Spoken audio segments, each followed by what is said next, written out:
अस्सलामुअलैकुम। भारत और चीन के दरमियान लद्दाख पर होने वाली लड़ाई में खतरनाक सूरत हाल सामने आ गई। 20 भारतीय और 43 चीनी फौजियों की हलाकत की तस्दीक। पाकिस्तान और भारत के माबैन एलओसी पर भी लड़ाई में शिद्दत आ गई। अमरीकी चाल कामयाब, पूरा खित्ता जंग की आग में जलने को तैयार। पाकिस्तान भारत चीन के माबैन जंग का अलर्ट जारी।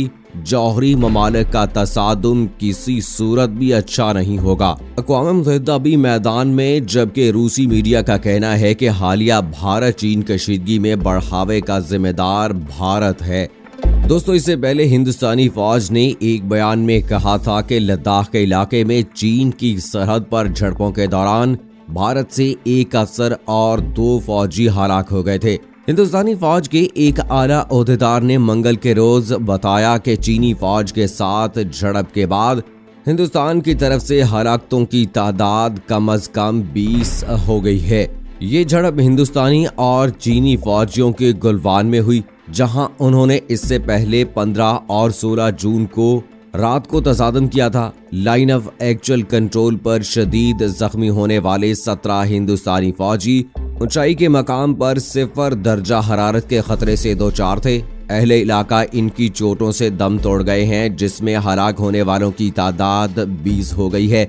भारतीय फौज इलाकाई सालमियत और कौम की खुद मुख्तारी के तहफ़्फ़ुज़ के लिए पुरअज़्म है। ज़राए ने बताया कि 130 से ज्यादा हिंदुस्तानी फौजी जख्मी हुए हैं, जबकि हलाकतों की तादाद में मजीद इजाफा हो सकता है।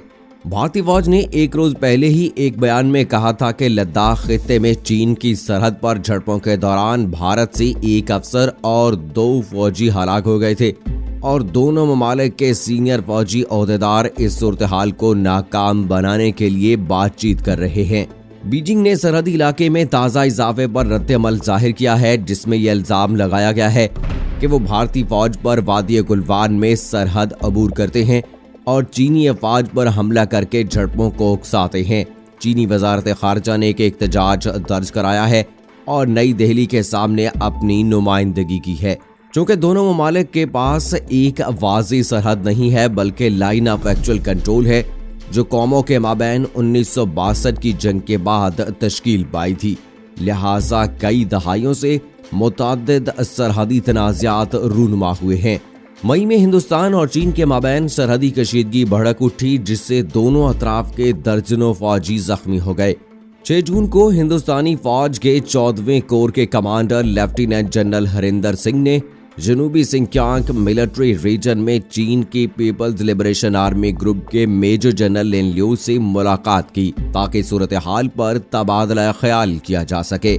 हिंदुस्तानी वजारत खारजा के मुताबिक फ्री कैन ने पुरअमन तरीके से सरहद पर मामला तय करने और फौजी और सिफारती राब्ते जारी रखने पर इत्तफाक किया। उधर एलओसी पर पाकिस्तान और भारत के दरमियान भी हालात कशीदा हो गए हैं। दोनों जनूबी एशियाई ममालिक कई दहाइयों से कश्मीर के मुतालिक इलाकाई तनाज़ात में घिरे हुए हैं। 14 जून को भारत ने इल्जाम लगाया कि पाकिस्तान ने लाइन ऑफ कंट्रोल के साथ दोनों ममालिक को तकसीम करने वाली सरहद पर भारी सरहद पार से होने वाली फायरिंग से एक फौजी को हलाक और 3 अफराद को जख्मी कर दिया। भारत ने खिलाफ वर्जी करते हुए मंगल को पंजाब के जिला राजनपुर जिला के बाससर कस्बे में सीज फायर की खिलाफ वर्जी शुरू कर दी और शहरी आबादी को निशाना बना रहा है। भारत की जानिब से दरअंदाजी करने की वजह से शहरी आबादी को जो निशाना बनाया गया, उसमें एक शख्स जख्मी हुआ है। पाकिस्तानी मुसल्लह अफवाज ने बताया है कि भारतीय शहरी की जानिब से फायरिंग की जद में आकर एक शहरी बाबर हुसैन जख्मी हुआ है। पाकिस्तानी मुसल्लह अफवाज के अदाद-ओ-शुमार के मुताबिक भारत ने 2020 में जंगबंदी की 1296 मरतबा खिलाफ वर्जी की है, जिसके नतीजे में 7 शहरी हलाक और 98 शहरी जख्मी हुए हैं। 11 जून को इस्लामाबाद ने जनरल रूट सेक्टर में 9 जून को जंगबंदी की खिलाफ वर्जियों पर एहतजाज दर्ज करने के लिए एक हिंदुस्तानी सिफारतकार को तलब किया, जिसके नतीजे में 4 शहरी जख्मी हो गए। दूसरी तरफ भारत ने पाकिस्तान पर इल्जाम लगाया है कि वो 6 माह में 2000 बार अपनी जंग बंदी की खिलाफ वर्जी कर रहा है। दिफाई तर्जुमान लेफ्टिनेंट कर्नल देवेंद्र आनंद ने कहा कि भारत के ज़ेर इंतजाम जम्मू कश्मीर की हैसियत में तब्दीली के बाद से फायरबंदी की खिलाफ वर्जियों में एक हैरान कुन इजाफा हुआ है। फरवरी 2019 में पुलवामा हमले के बाद से दोनों ममालिक के माबैन कशीदगी उभर रही है और अगस्त 2019 में इस वक्त और इजाफा हुआ जब नई दिल्ली ने जम्मू और कश्मीर को अपनी खसूसी हैसियत से अलग कर दिया, जिसकी वजह से इस्लामाबाद ने नई दिल्ली के साथ सिफारती, मवासलाती और तजारती ताल्लुकात को बंद कर दिया।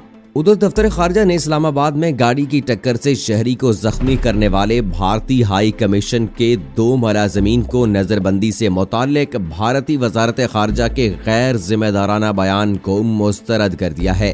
तर्जुमान दफ्तर खारजा आयशा फारूकी ने कहा कि भारत की जानिब से हकाइक को तोड़ मरोड़ कर पेश करना काबिल मुज़म्मत इक़दाम है।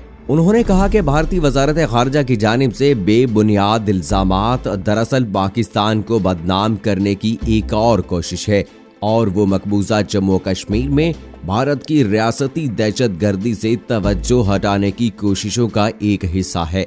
आयशा फारूकी ने कहा कि बीजेपी हुकूमत को ये समझना चाहिए कि इसकी गैर जिम्मेदाराना पॉलिसियां और यकतरफा इक़दामात खित्ते में तेजी से अमन व सलामती को मुतासर कर रहे हैं।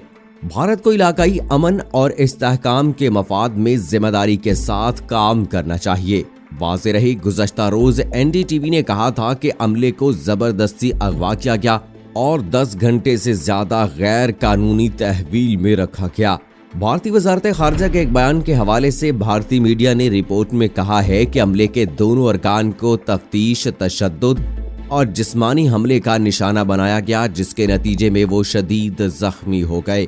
बयान के जवाब में दफ्तर खारजा की तर्जुमान आयशा फारूकी ने कहा कि भारतीय हाई कमीशन के अहलकारों के नाम सिल्वाडेस पॉल और दामो ग्राहमो है और इनकी गाड़ी की टक्कर से 15 जून को एक शहरी जख्मी हो गया था। उन्होंने कहा कि स्याह BMW में सवार भारतीय अहलकारों ने हादसे के बाद मौके से फरार होने की कोशिश की, लेकिन मौके पर मौजूद अफराद ने उन्हें पकड़कर इस्लामाबाद पुलिस के हवाले कर दिया।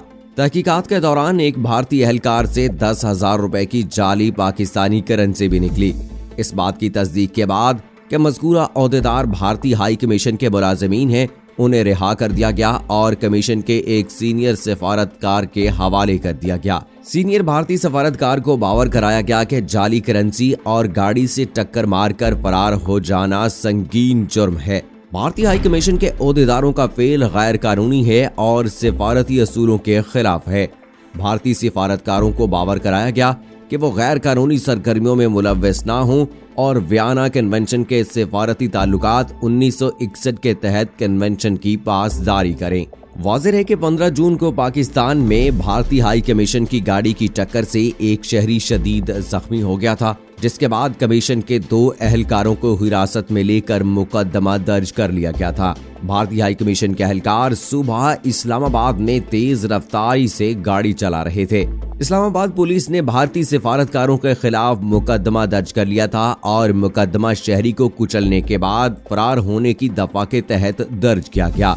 एक भारतीय एहलकार से 10,000 रुपए की जाली पाकिस्तानी करेंसी निकली, जिसके बाद FIR में जाली करेंसी की दफात को भी शामिल किया गया।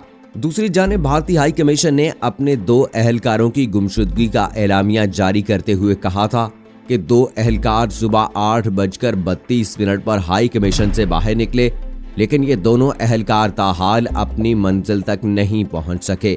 थाना सेक्रेटेरिएट में दोनों अहलकारों की हिरासत की इत्तला पर भारतीय हाई कमीशन के सीनियर हुकाम ने थाने पहुंचे और SHO को अहलकारों की गुमशुदगी का खत थमा दिया। खत के मतन में कहा गया था कि वफाकी पुलिस हमारे गुमशुदा अहलकारों को तलाश करे। उधर जराये ने बताया है कि भारतीय हाई कमीशन के 2 अहलकारों को हाई कमीशन के सिफारती अमले के हवाले कर दिया गया था। जराये ने बताया था कि भारतीय हाई कमीशन के अहलकारों को सिफारती इस्तिस्ना की वजह से रिहा किया गया।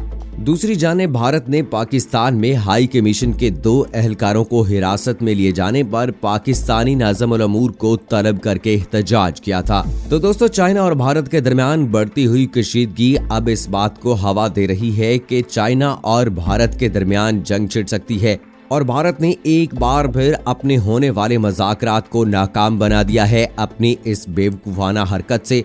उसके बाद उसने पाकिस्तान के साथ भी अपने ताल्लुकात मजीद खराब करते हुए LOC पर हालात कशीदा कर दिए हैं।